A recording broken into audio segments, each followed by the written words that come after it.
नमस्कार विद्यार्थी मित्रांनो, स्टडी फ्लो अपडेट्समध्ये आपलं पुन्हा एकदा सर्वांचं स्वागत आहे।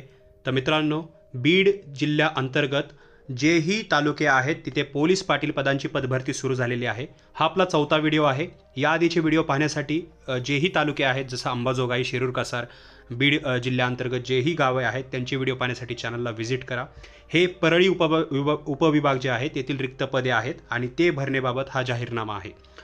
याच्याबद्दल आपण पूर्ण माहिती पाहणार आहोत की कशा प्रकारे अर्ज करू शकता, शैक्षणिक पात्रता काय आहे, कुठून तुम्हाला अर्ज करायचा आहे, परीक्षा कशा प्रकारे होणार आहे, सर्व डिटेल्स आपण या व्हिडिओमध्ये पाहूया। व्हिडिओ एंडपर्यंत पहा। नवीन असाल सबस्क्राइब नक्कीच करा।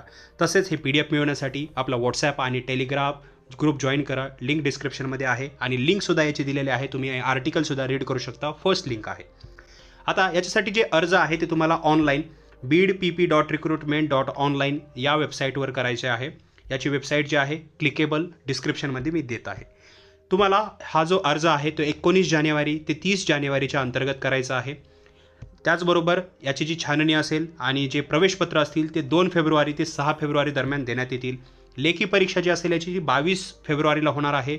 आन्सर की त्याच दिवशी 22 फेब्रुवारीला सायंकाळी येईल। लेखी परीक्षेचा निकाल जो असेल तो 24 तारखेला घोषित केला जाईल। मुलाखतीस जे पात्र उमेदवार असतील त्यांची यादीसुद्धा 24 तारखेलाच येईल।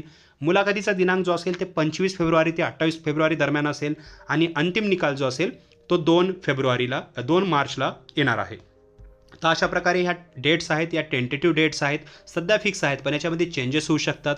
जे काही चेंजेस होतील फ्युचरमध्ये ते जाणून घेण्यासाठी चॅनलला सबस्क्राईब करा। तुम्हाला मी टाईम टू टाईम इथे अपडेट्स देत राहील। यासाठी जी फी आहे ती खुल्या प्रवर्गासाठी 1000 रुपये आहे। आरक्षित आर्थिक दुर्बल घटक प्रवर्गासाठी 800 रुपये फी आहे। आता हे कशा प्रकारे तुम्हाला पे करायचे आहे तर तुम्हाला अर्ज करायचा आहे ऑनलाईन पद्धतीनेच, तिथेच तुम्हाला फीसुद्धा जी आहे ती पे करायची आहे। यासाठी शैक्षणिक पात्रता काय लागते? ठीक आहे, आपल्याला पद माहिती आहे, ठीक आहे, आपल्याला आता सर्व माहिती आहे की कोणत्या जिल्ह्यामध्ये कोणत्या तालुक्याच्या ह्या जागा आहेत, पण याच्यासाठी शैक्षणिक पात्रता काय? तर उमेदवार जो आहे म्हणजे अर्जदार हा 10वी उत्तीर्ण असावा, म्हणजे तुमची 10वी झालेली असावी। वयोमर्यादा जी असेल ती तुमची 25पेक्षा कमी नसावे तुमचं वय आणि 45पेक्षा जास्त नसावे। हे जे वयोमर्यादा आहे ती सर्वांसाठी सेम आहे। नो मॅटर ओपन कॅटेगरीमध्ये असाल, SC ST या प्रवर्गातून असाल, तुमच्यासाठी सेमच याच्यामध्ये सर्वांसाठी वयोमर्यादा सेम आहे, शिथिलता नाही आहे। तुम्ही स्थानिक आणि कायम रहिवासी असणे गरजेचं आहे। त्याचबरोबर स्वतःचा ईमेल ID व मोबाईल क्रमांक नमूद करणे अनिवार्य आहे। प्रतिज्ञापत्र असेल, चारित्र्य जे सर्टिफिकेट असतं तर ते सुद्धा तुम्हाला तिथे सबमिट करायचं आहे आणि हा फॉर्म भरायचा आहे। फॉर्म भरल्यानंतर जेही परीक्षा होणार आहे तुमची त्याच्यामध्ये लेखी परीक्षा ही 80 मार्काची होणार आहे, तोंडी परीक्षा 20 मार्काची होणार आहे। असं टोटल एकूण 100 मार्काची तुमची परीक्षा होणार आहे। जे 80 मार्काची लेखी परीक्षा आहे प्रत्येक प्रश्न 1 मार्काला दिला जाईल। त्यामध्ये तुम्हाला मिनिमम 36 मार्क घेणे गरजेचे आहे, तेव्हा तुम्ही जे आहे क्वालिफाय होताल मुलाखतीसाठी। मुलाखतीच्या नंतर जे आहे तुमचं सिलेक्शन केलं जाईल। आता याच्यामध्ये प्रत्येक प्रवर्गानुसार वेगवेगळी पदे देण्यात आलेली आहेत।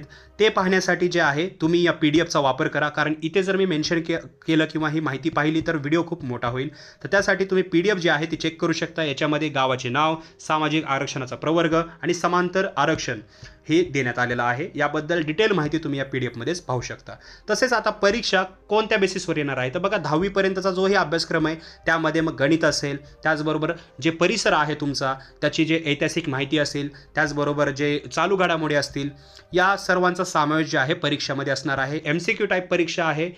मल्टिपल चॉईस क्वेश्चन, एक प्रश्न 4 पर्याय असतील। ह्याच्यामध्ये कोणतीही नेगेटिव्ह सिस्टीम नाही आहे। तुम्ही अशा प्रकारे परीक्षा देणार आहात जर फॉर्म भरणार असाल तर। त्याचबरोबर नंतर मुलाखत असणार आहे। मुलाखतीसाठी बी हजर राहणं गरजेचं आहे, नाहीतर तुम्ही अपात्र ठराल। तर मित्रांनो, अशा प्रकारे तुम्ही याच्यासाठी अर्ज करू शकता। इतरांबरोबर हा व्हिडिओ शेअर करायला विसरू नका। तुमचे जेही क्वेश्चन्स असतील, तुम्हाला फॉर्म भरायचा असेल तर खाली कॉमेंट सेक्शनमध्ये आम्हाला प्रश्न विचारा। ॲज वेल ॲज याचा आर्टिकल रीड करण्यासाठी फर्स्ट लिंक आहे डिस्क्रिप्शनमध्ये, त्याला क्लिक करून तुम्ही रीड करू शकता। तसेच WhatsApp आणि टेलिग्राम ग्रुप जॉईन करायला विसरू नका, तिथे मी PDF तुम्हाला प्रोव्हाइड करेल। तर मित्रांनो, हा व्हिडिओ पाहिल्याबद्दल धन्यवाद।